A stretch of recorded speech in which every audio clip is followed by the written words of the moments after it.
আসসালামু আলাইকুম। আজ আমরা এসেছি টিকা কেন্দ্রে। আজ ফাতিমা ইরফানের টিকা দেওয়ার ডেট ছিল। মূলত 12 বছর বয়স পূর্ণ হলে বাচ্চাদের এই টিকা দেওয়া হয়। আর কখন কোন টিকা দিতে হবে সেটি আমাদেরকে বলে দেন আমাদের যে পার্সোনাল ডাক্তার আছেন তিনি। টিকা দেওয়া নিয়ে সবাই একটু পেরেশানিতে ছিল, তাই টিকা দেওয়ার পর চকলেট খেয়ে মন ফ্রেশ করা হচ্ছে। একটা চকলেট ছোট, সেটা আর কেউ নিতে চাচ্ছে না।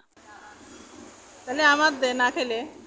ছোট জিনিস কম জিনিস এই দুনিয়ায় কেউ নিতে চায় না। হ্যাঁ, ওইটা কিন্তু ফাতিহার। হ্যাঁ, ওটা ফাতিহার। চকলেট ভাগাভাগি হচ্ছে। Amo, eu falei que assim não. এখন চাচ্ছে না, তাহলে আমাকে দাও। Não vai. নিতে চাচ্ছে না কেন এখন? È troppo piccolo, এটা ছোট। è troppo piccolo. আচ্ছা, খাইছো না একটা করে? আর একটা তো ছোট। থাক, খাও।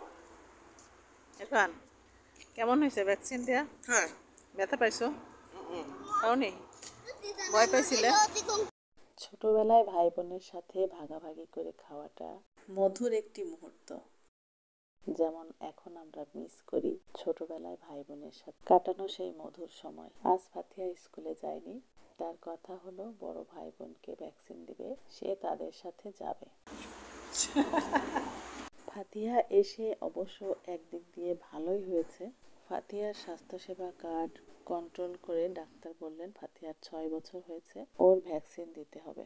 আর ফাতিমার কিছু ভ্যাকসিন বাকি আছে, মিস হয়ে গিয়েছে। তো আগামী দিন ফাতিমা আর ফাতিহার জন্য ভ্যাকসিনের ডেট দিয়েছেন। ইরফানের ভ্যাকসিন এই 12 বছর পর্যন্ত সবগুলো কমপ্লিট হয়ে গেছে, তাই ইরফানের এখন আর দেওয়া লাগবে না। 14-15 বছর বয়স হলে ইরফানকে আবার ভ্যাকসিন দিতে হবে। আলহামদুলিল্লাহ, খুব ভালো একটি দেশে আমরা আছি, যেখানে বাবা মা হিসেবে আমাদের চিন্তা করতে হয় না আমাদের বাচ্চাদের কোন সেবাটি প্রয়োজন। বাচ্চাদের জন্য যেমন বাবা মা অভিভাবক শুভাকাঙ্ক্ষী, ঠিক তেমনই এদেশের সরকার প্রত্যেকটা জনগণের শিক্ষা চিকিৎসার মতো মৌলিক বিষয়গুলো সরকার খুব যত্ন সহকারে পরিচালনা করেন। কোথায় জানি একটি লেখা পড়েছিলাম, ভাই বোনরা যখন বড় হয়ে যায় তখন একে অপরের বাসার মেহমান হয়, আর ছোট্টবেলার মধুর সেই মুহূর্তগুলো জীবনে কখনোই ফিরে আসে না। অধিকাংশ ক্ষেত্রে কথাটি সত্য।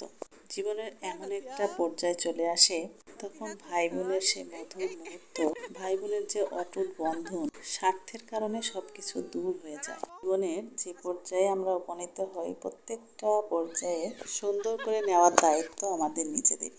আমরা সবাই যদি নিজের জায়গা থেকে একটু করে ছাড় দিতে পারি, স্যাক্রিফাইস মন মানসিকতা নিয়ে চলতে পারি, তাহলে সবার জীবন কিন্তু খুবই সুন্দর হয়। ভাই বোন আত্মীয়তার সম্পর্ক এতটা দূরত্ব হয় না।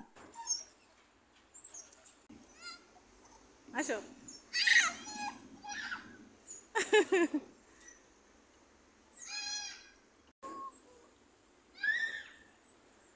উই।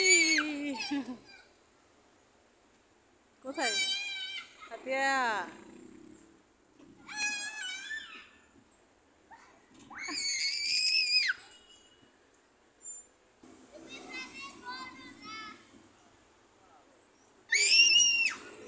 আমি ধরতে পারি না।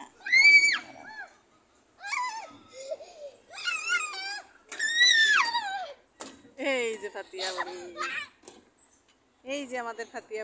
সবাই ভালো থাকবেন, সুস্থ থাকবেন, সুন্দর থাকবেন, আর আপনার আশেপাশের যে মানুষগুলো আছে তাদেরকে নিয়ে ভালো থাকার চেষ্টা করবেন। একটু স্যাক্রিফাইস করলেও দেখবেন সবাইকে নিয়ে ভালো থাকলে জীবনটা অনেক সুন্দর।